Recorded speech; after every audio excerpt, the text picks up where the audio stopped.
节目一开始，先来关心到这空军的青泉港基地，今下晡2点多发生意外，一名航空开飞弹指挥部302营姓柯的上兵呢，伊伫咧基地内面的靶场，唔知是虾米款的原因，这枪向发射，对伊的下颌甲弹落去，烫过伊的面，当场是昏迷不醒。送病院了后，有关是救不回来。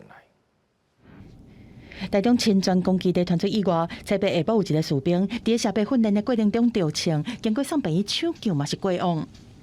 现在确定已经死亡了。好，那我们现在正在调查当中，那也会这个调出监视的这个录影带来确认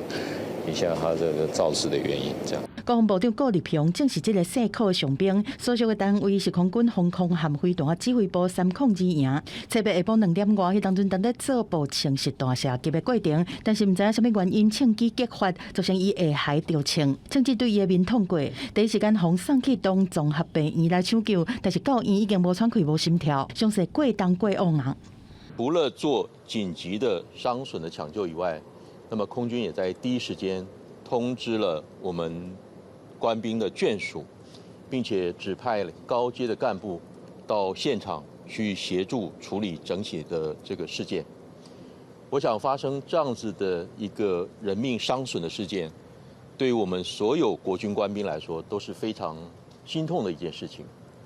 那么有关于事件的详细噪音，我们会配合检调单位、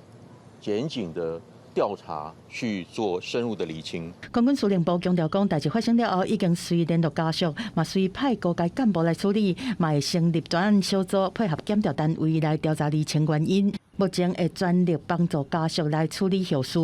记者综合报道。